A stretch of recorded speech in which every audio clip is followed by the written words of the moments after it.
This is the story of Adama, the most beautiful girl in 7 villages, and Obi, the young farmer who loved her with his entire heart. But what Obi didn't know was that some blessings come with ancient warnings, and some loves are guarded by forces older than the hills themselves. Stay with me because this story will show you that not all beauty belongs to the living, and not every warning should be ignored. Long ago, in a small village called Amuna, there lived a young man named Obi. He was 25 years old, hardworking, respectful, and known for his kindness. Every morning, he woke before the roosters crowed and walked to his yam farm at the edge of the forest. His hands were strong from digging, his back bent from planting, but his heart was soft and full of dreams. Obi was not rich, but he was not poor either. He had enough land, enough food, and enough respect. What he didn't have was a wife. And in his village, a man without a wife was like a tree without roots. His mother reminded him of this every single day. "Obi, when will you bring me a daughter?" his mother would ask, stirring her soup with tired eyes. "I am growing old. I want to carry my grandchildren before I die." Obi would smile gently and say, "Mama, I am still looking. The right woman will come." But the truth was Obi had been looking for years. He had met many girls, some beautiful, some kind, some hardworking. But none of them made his heart beat faster. None of them made him feel like the sun had risen inside his chest. He wanted love, real love, the kind his father had with his mother before death took him away. Then one day everything changed. It was market day and the village square was full of noise, traders shouting, women bargaining, children running between baskets of tomatoes and dried fish. Obi had come to sell his yams and buy palm oil. He was standing near the pepper stall when he saw her. Adama. She stood at the fabric seller's table, her fingers brushing over a piece of blue cloth. Her skin glowed like fresh honey under the sun. Her eyes were deep and calm like the bottom of a well. Her smile was soft, almost shy, and when she laughed at something the trader said, the sound floated through the air like music. Obi forgot how to breathe. He stood there, staring, his basket of yams hanging from his hand like a dead weight. He had never seen anyone so beautiful. Not in his village, not in the neighboring towns, not even in his dreams. "Who is she?" he whispered to the man beside him. The man, an elder named Nkem, glanced over and his face changed. His smile disappeared. His eyes grew serious. "That is Adama," Nkem said quietly. "She is Chief Okoro's daughter. She lives alone in the big house by the river." "Alone?" Obi asked, confused. "Where is her father?" Nkem hesitated. He looked around as if checking whether anyone was listening. Then he leaned closer and said, "Chief Okoro died 3 years ago. Some say he was a great man. Others say he made deals with the spirits. Either way, Adama is all that remains of his family. She is beautiful, yes. But many men have tried to marry her, and none have succeeded." Obi frowned. "Why not?" Nkem shook his head slowly. "Strange things happen to the men who go near her. Some fall sick. Some see terrible dreams. One boy went mad and ran into the forest. Nobody knows why. But people whisper that the spirits are protecting her, that she is not meant to be married." Obi's heart sank, but his eyes stayed on Adama. She was laughing again, her head tilted back, the sunlight dancing on her face. He had never wanted anything more in his entire life. "I don't care," Obi said quietly. "I will marry her." Nkem grabbed his arm. "Obi, listen to me. Do not be foolish. That girl is cursed or blessed or something in between. Either way, she is not for you." But Obi pulled his arm away gently and smiled. "Thank you, elder. But I must try." From that day forward, Obi's life changed. He could not eat without thinking of Adama. He could not sleep without seeing her face. Every morning, he would walk past her house on his way to the farm, hoping to catch a glimpse of her. Sometimes she would be sweeping the compound. Sometimes she would be fetching water from the river. And every time he saw her, his heart would pound like a drum. One evening, he gathered his courage and approached her gate. His hands were shaking. His throat was dry. But he knocked. Adama opened the door slowly. When she saw him, her eyes widened slightly, but she did not smile. "Good evening," Obi said, his voice trembling. "My name is Obi. I live in this village. I wanted to greet you." Adama studied him carefully, her face unreadable. For a long moment she said nothing. Then finally she nodded. "Good evening, Obi," she said softly. Her voice was like water flowing over stones, calm and cool. "Thank you for your greeting. May I visit you again?" Obi asked, his heart racing. Adama's expression changed. Something flickered in her eyes, something sad, something afraid.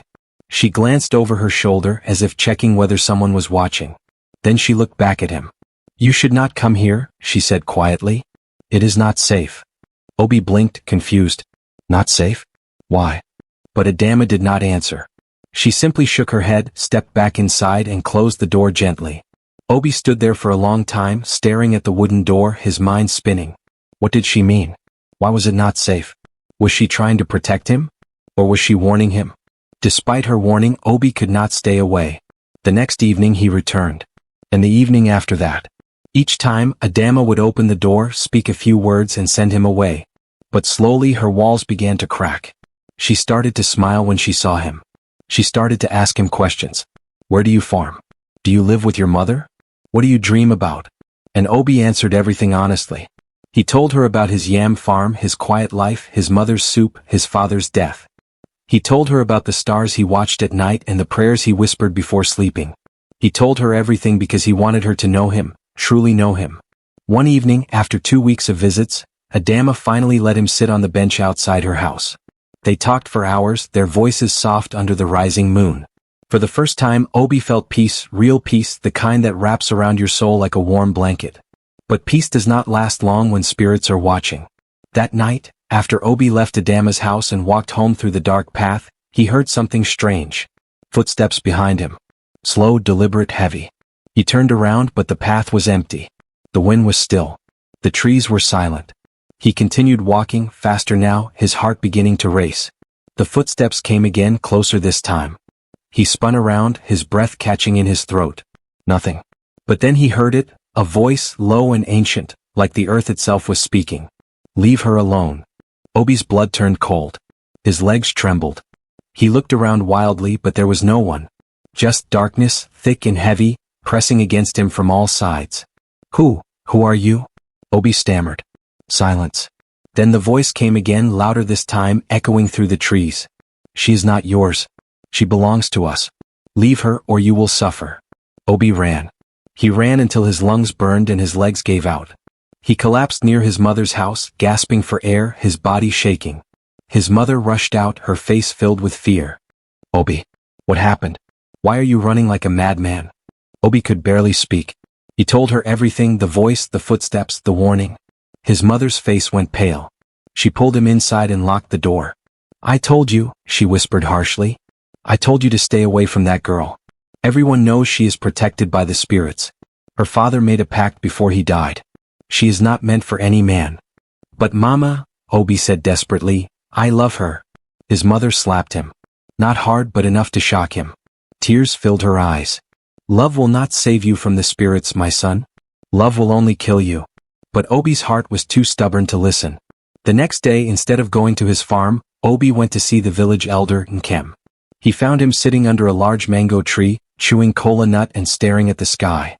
"Elder," Obi said, kneeling respectfully, "I need your help." Nkem sighed deeply. "You went to see her again, didn't you?" Obi nodded. "And something happened." Obi nodded again. Nkem shook his head slowly, his face heavy with sadness. "Sit, my son. Let me tell you the full story." Obi sat, his heart pounding. Chief Okoro, Nkem began, was a powerful man. But he was also a desperate man. His wife died giving birth to Adama and he blamed himself. He loved his daughter so much that he feared losing her too. So he went deep into the forest and made a deal with the spirits. He asked them to protect her, to keep her safe from harm, from evil men, from death itself. The spirits agreed, Nkem continued. But they demanded a price. Adama would be protected, yes, but she would never belong to any man. No marriage. No children. No future outside their watch. Chief Okoro accepted, thinking he could break the deal later. But he died suddenly and the pact remained. Obi's chest tightened. "So, she can never marry?" "Not unless the spirits allow it," Nkem said quietly. "And they have never allowed it. Every man who has tried has been driven away, sometimes by fear, sometimes by sickness, sometimes by death." Obi felt tears burning in his eyes. "So what do I do, elder? I love her. I cannot stop." Nkem placed a wrinkled hand on Obi's shoulder. "Then you must speak to the spirits yourself. Go to the shrine at the edge of the forest. Make your case. But be warned, Obi. The spirits do not forgive easily. And they do not change their minds for anyone." That night, Obi barely slept. His mind raced with fear and hope. Could he really speak to the spirits? Would they listen? Would they let him marry Adama, or would they destroy him for trying? But love, stubborn and foolish love, pushed him forward. The next morning before the sun rose, Obi walked to the shrine. It was a small clearing deep in the forest, surrounded by tall trees and covered in thick mist. In the center stood a stone altar, stained with old palm oil and dried blood. Offerings lay scattered around: kola nuts, yams, white cloth, coins. Obi knelt before the altar, his hands trembling. He placed a fresh yam and a jar of palm wine on the stone. Then he spoke, his voice shaking but clear. Great spirits, I come with respect. My name is Obi, son of Ease. I love Adama, daughter of Chief Okoro. I ask for your permission to marry her. I will honor her. I will protect her. I will never harm her. Silence. The forest was completely still. Not even the birds made a sound. Obi waited, his heart pounding, sweat dripping down his back. Then, slowly the mist began to move. It swirled and twisted, forming shapes, figures, shadows. A cold wind rushed through the clearing and Obi felt it pass through him like ice. A voice came, not from one direction but from everywhere at once.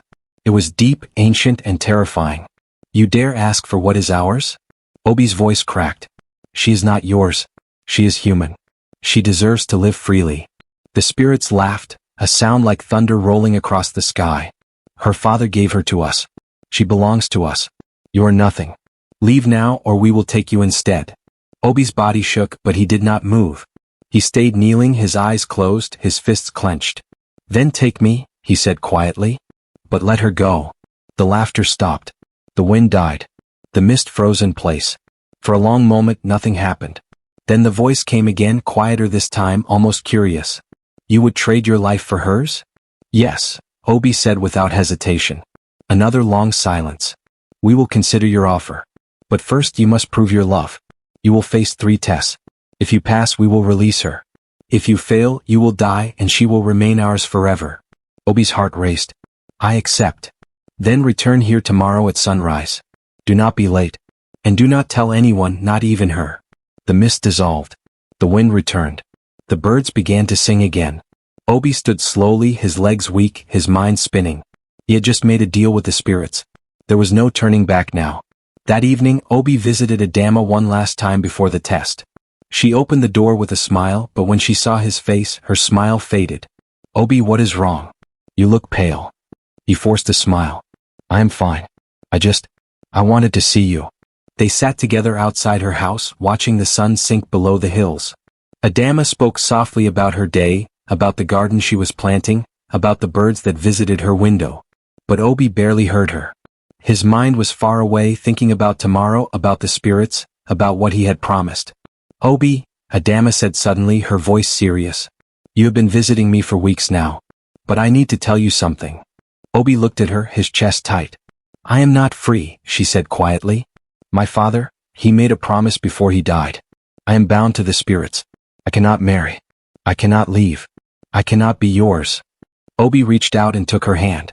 It was warm, soft, trembling. I know, he said gently. Elder Nkem told me everything. Adama's eyes filled with tears. Then why do you keep coming? Why do you keep hoping? Because I love you, Obi said simply. And love does not give up even when the world says it should. Adama cried silently, her tears falling onto their joined hands. You will get hurt, Obi. The spirits will not let you have me. Let me worry about the spirits, Obi said, smiling softly. You just worry about being happy. That night, they sat together until the stars came out, holding hands, saying nothing, feeling everything. When Obi finally left, Adama stood at her gate and watched him disappear into the darkness. She whispered a prayer to the spirits, a prayer Obi would never hear. Please, she said, her voice breaking. Do not take him. Take me instead. The next morning, Obi woke before dawn. He dressed in his cleanest wrapper, washed his face with cold water, and whispered a prayer his mother taught him as a child. Then he walked to the shrine. The forest was dark, but the path was clear. When he arrived, the altar was glowing faintly as if lit by invisible fire. The mist was thicker than before, swirling like living smoke. Obi knelt and waited. The voice came immediately, sharp and commanding. You have come. Good. Your first test begins now. The mist parted, revealing a narrow path leading deeper into the forest. At the end of the path was a small hut, old and crooked, with smoke rising from its roof. Inside that hut, the voice said, "You will find an old woman. She will ask you for help. You must refuse her 3 times. If you help her even once, you fail." Obi's heart sank. Refuse to help someone? That went against everything he believed in. But he had no choice. He stood and walked down the path. The hut smelled of burning wood and herbs. Inside, an old woman sat by the fire, her back bent, her hands shaking. She looked up when Obi entered, her eyes tired and sad. "Please, my son," she said weakly. "I am so thirsty. Can you fetch me water from the stream?" Obi's throat tightened. Every part of him wanted to help her.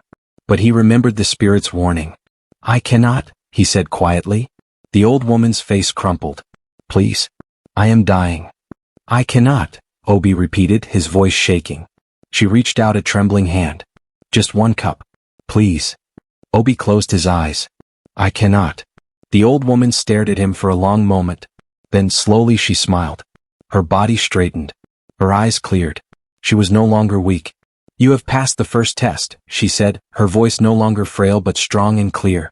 "You obeyed even when your heart screamed to help. That is strength." She vanished like smoke and the hut disappeared with her. Obi found himself back at the altar, breathing hard, his hands shaking. The voice returned. "The second test begins now." The mist opened again, revealing a different path. This one led to a large tree with golden fruits hanging from its branches. They glowed in the dim light, beautiful and tempting. "You must walk past that tree," the voice said. "Do not touch the fruit. Do not eat. If you take even 1 bite, you fail." Obi nodded and began walking. As he approached the tree, the smell hit him, sweet, rich, overwhelming.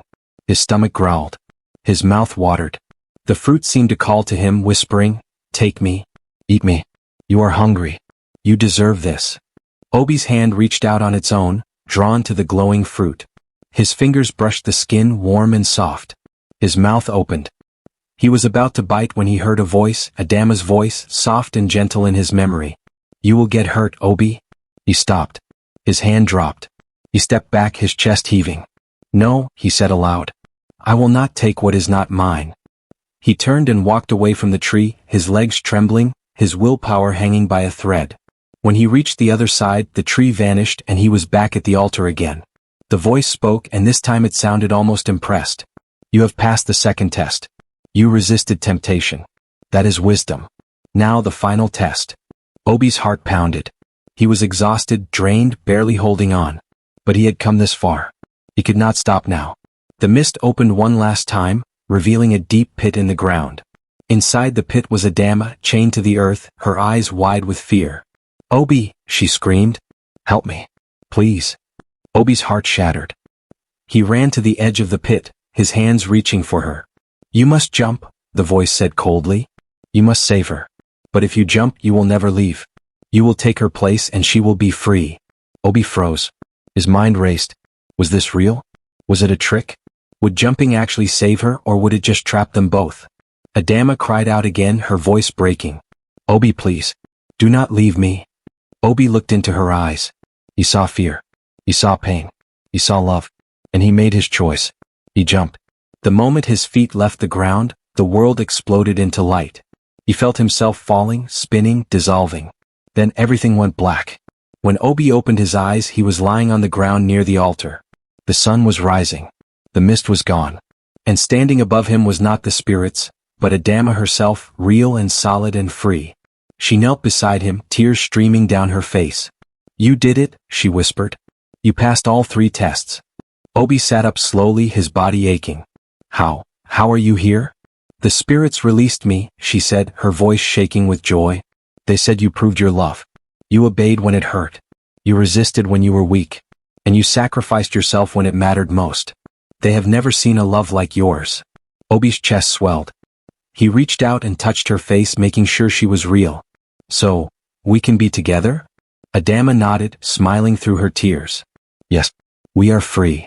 They held each other as the sun rose, 2 souls finally united after fighting against forces older than time itself.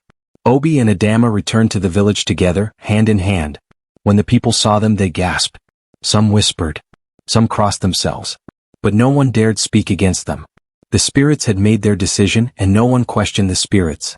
Obi's mother wept with joy when she saw Adama.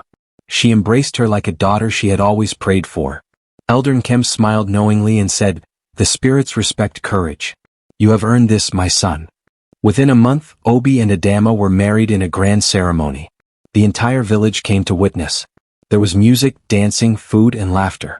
And throughout the celebration, the wind remained calm, the sky remained clear, and the spirits remained silent.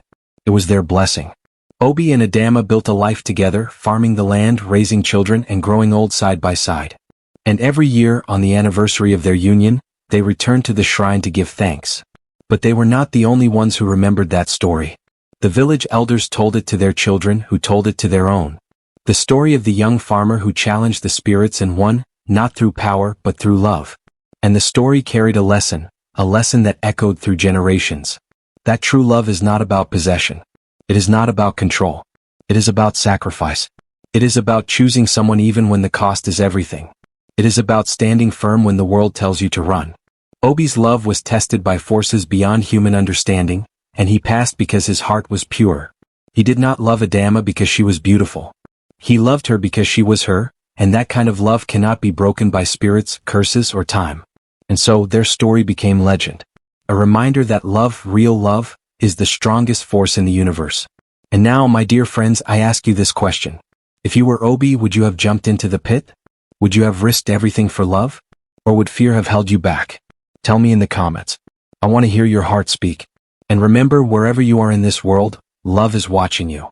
It is testing you. And one day you will have to choose, will you fight for it or will you let it go? Thank you for walking with me through this story. If it touched your heart, show me by liking this video and subscribing to my channel. Share it with someone who needs to hear it. Today's special love goes out to everyone watching from Nigeria, Ghana, Kenya, South Africa, the United States, the United Kingdom, and every corner of this beautiful earth. May your love be pure, your heart be strong, and your spirit be free. Until we meet again at dusk, remember this, the spirits may test you, but love will save you. Safe journeys, my friends. If this story touched you, subscribe to Moonlight Ancestral Tales, where ancestors speak, secrets are revealed, and every story carries a lesson.